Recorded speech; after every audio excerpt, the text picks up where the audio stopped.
The notification sound cut through the silence of my apartment like a knife. I stared at my phone screen, watching the words blur and sharpen as my eyes adjusted to the brightness. Outside, Portland slept under a blanket of rain, but inside, something had just shattered that I didn't even know was still whole. Emma, we've made a decision as a family. Given your recent choices and attitude, we think it's best if you're no longer included in family matters. Don't come to Thanksgiving. Don't come to Christmas. We need to protect the family from your negativity. The message was from my mother, sent at 11:47 p.m. on a Tuesday. My sister had liked it within seconds.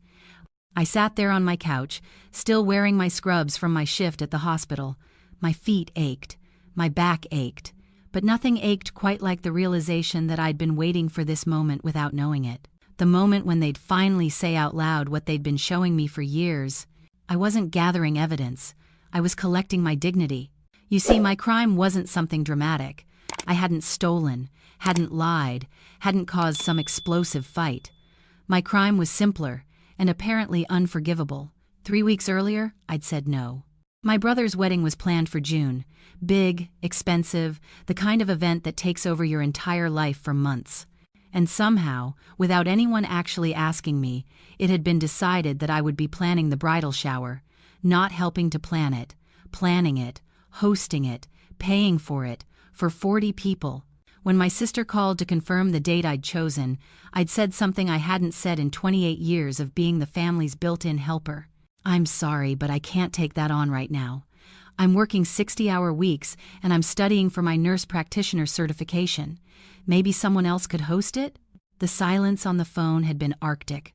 Are you serious right now, Emma, after everything this family has done for you?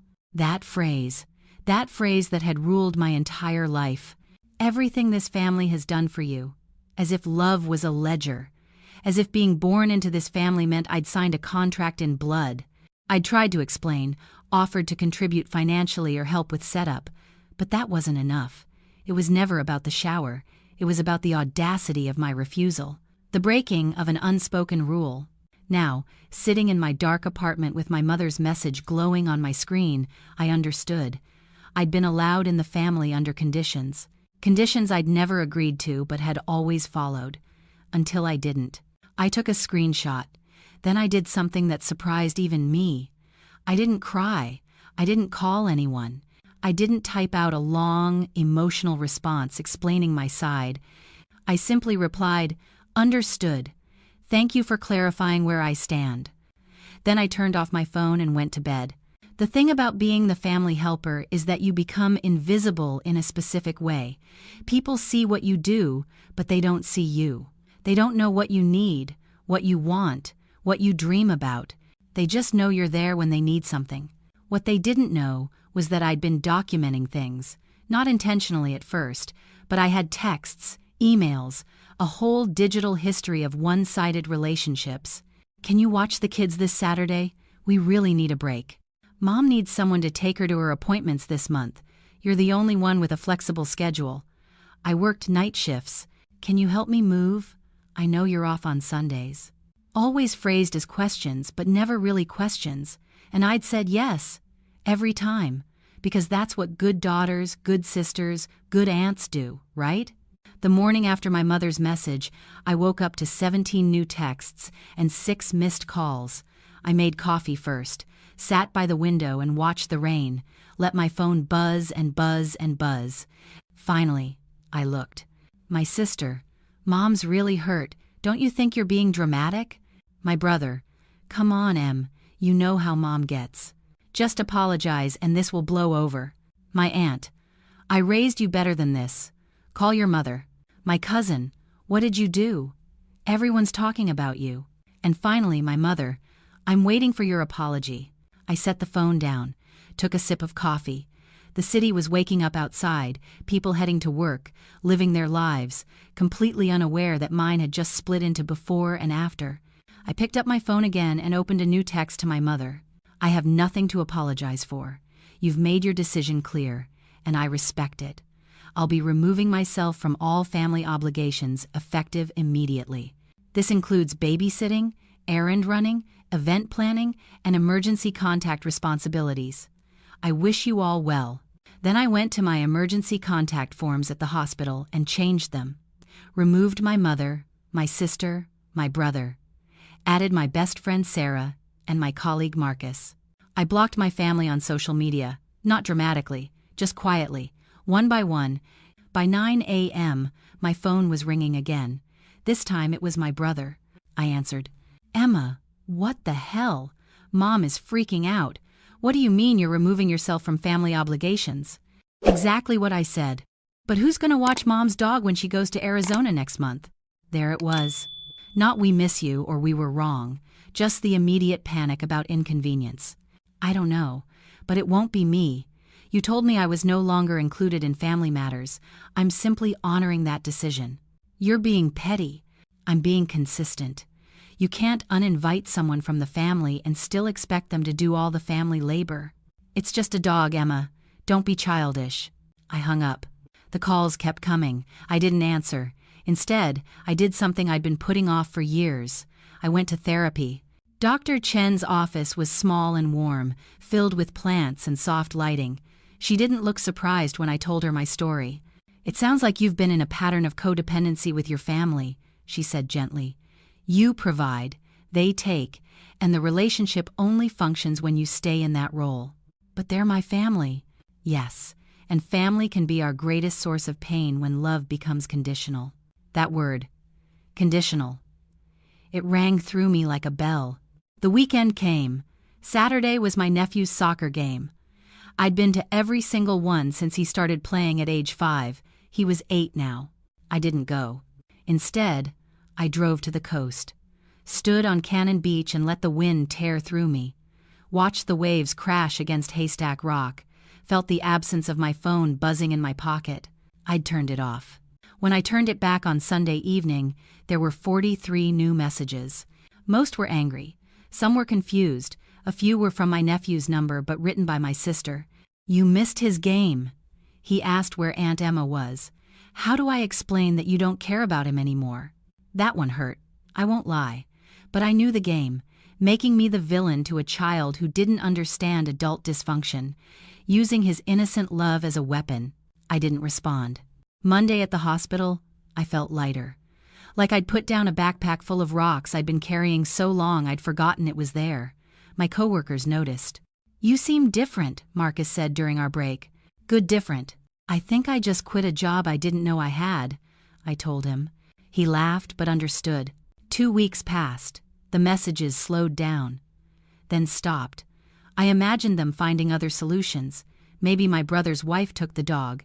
Maybe they hired a babysitter. Maybe my mother had to take a taxi to her own appointments. I didn't feel guilty. That surprised me most of all.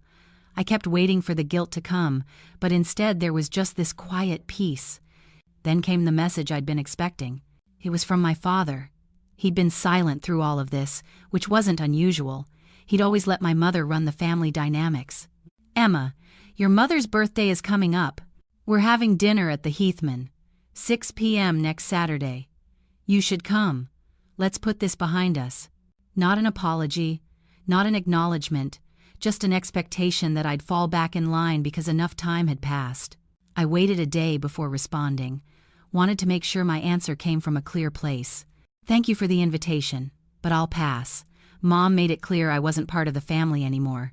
I'm simply respecting that boundary. I hope she has a lovely birthday. 5 minutes later, my phone rang. My father, I answered. Emma, you're being unreasonable. Your mother was upset. She didn't mean it. Then she should say that. But she hasn't. No one has apologized. No one has acknowledged that maybe, just maybe, kicking your daughter out of the family for saying she couldn't plan a party was an overreaction. We're not kicking you out. Don't be dramatic. Dad, I have the text. Mom's exact words. I've been uninvited from Thanksgiving and Christmas. I've been told I'm not included in family matters. What would you call that? Silence. I love you, I continued. I love all of you, but I can't keep being the person who does everything and gets nothing back except demands for more. If you want me in your life, I need to see that I'm valued as a person, not as a service provider. Your mother won't apologize. You know how she is. Then I guess we're done. I hung up before he could respond.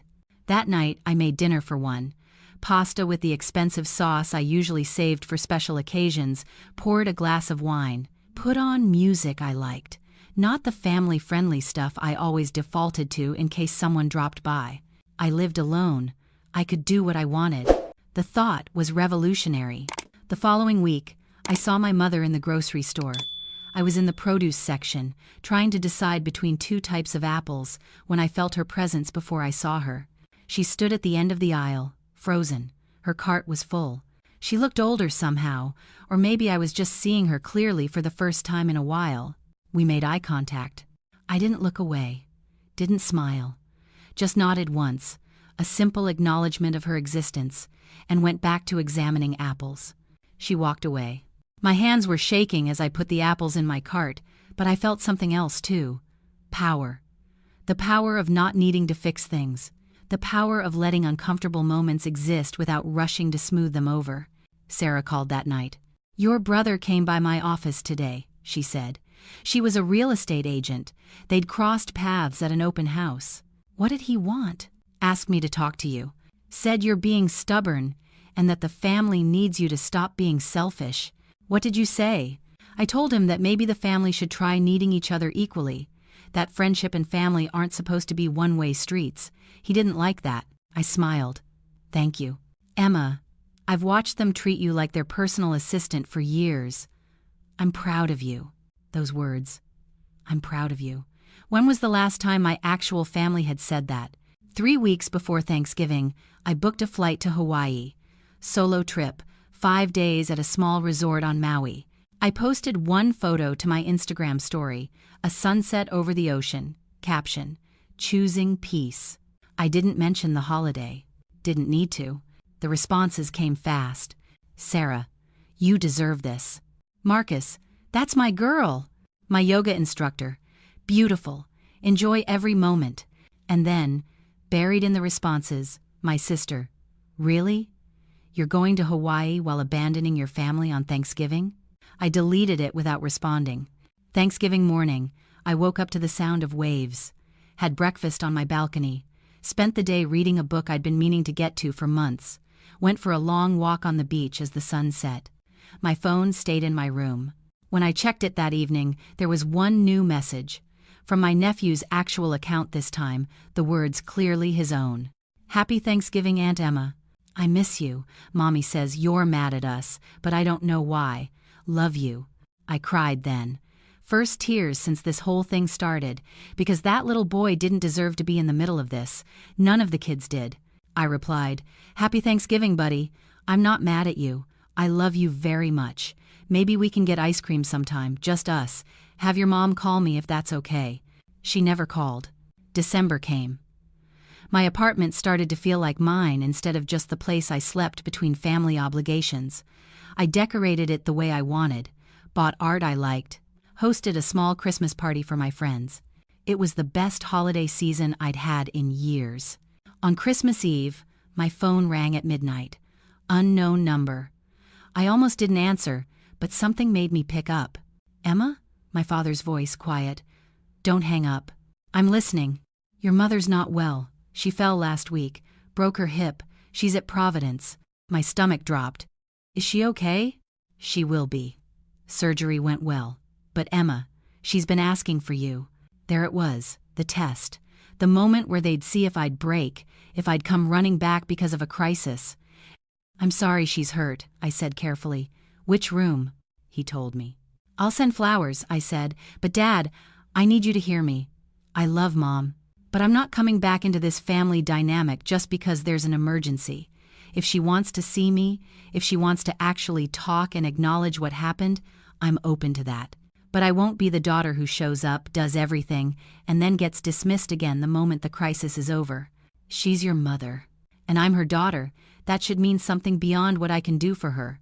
I could hear him breathing on the other end of the line. "I'll tell her," he finally said. 3 days later, I got a text from my mother's phone.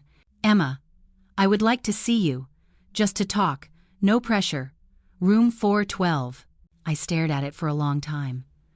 "Doctor," Chen's voice in my head. "Progress isn't perfection. It's willingness to change." I went. The hospital where she was staying wasn't mine, thankfully. I walked through the halls in civilian clothes, not scrubs, feeling like a visitor instead of a nurse for once. Room 412 was at the end of the corridor. The door was open. My mother looked small in the hospital bed, vulnerable. Her leg was in a cast, elevated. She looked up when I appeared in the doorway. "You came," you asked. Silence stretched between us. Years of unspoken things. "I'm sorry," she said finally. Her voice was rough, like the words were being dragged out of her. For what I said, for how I said it. I was angry, and I lashed out. I stepped into the room but stayed near the door. "Thank you for saying that. Your father told me what you said, about being valued as a person." I waited. "I never thought about it that way. You were always so capable, so willing to help. I didn't realize I was taking advantage. It wasn't just you, Mom. It was all of us. A whole family system where I was the giver and everyone else was the taker.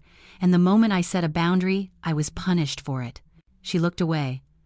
"I don't know how to do this differently." "Neither do I admitted. "But I know what I won't do anymore. I won't sacrifice my own life to make everyone else's easier. I won't accept love that comes with conditions and invoices. That's not how I see it. But that's how it feels." More silence. "What do you want from me?" she asked. "I want you to see me, not as your helper, not as the person who solves problems, just as your daughter, someone who has their own life and dreams and limits. And I want this family to figure out how to function without one person doing all the emotional and logistical labor." She nodded slowly. "I can try. That's all I'm asking." I didn't stay long. We didn't suddenly fix everything, but something had shifted. A door had opened, just a crack. Walking out of the hospital into the cold December air, I felt something I hadn't expected. Hope. Not hope that things would go back to how they were. Hope that maybe, just maybe, we could build something different, something healthier, something where I could be both part of the family and my own person. My phone buzzed, a text from my sister. "Thank you for coming. I know that wasn't easy." I almost didn't reply. Then I did. "You're welcome." Small steps. That's all any of us could take. I drove home through the city, past houses with Christmas lights, past families visible through windows, past lives I'd never know. My apartment was dark when I arrived, but it was mine, my space, my peace. I'd lost a family, in a way. The old version of us, where I bent myself into impossible shapes to keep everyone else comfortable. But maybe, just maybe, I was gaining something better. A family where I could exist as myself, where boundaries weren't betrayals, where love didn't come with a price tag of constant service. It would take time, years maybe. Some relationships might never recover. My sister and I still had a long way to go. My brother hadn't called at all. But standing in my apartment, looking out at the city lights, I felt something I hadn't felt in 28 years. Free. The notification sound on my phone was different now. I'd changed it after that first message from my mother. Something softer, less jarring. It chimed now, and I glanced at it without urgency. "Sarah, dinner this weekend? Want to try that new place in the Pearl?" I smiled and typed back, "Absolutely, I'm free." I was free, and that was worth everything.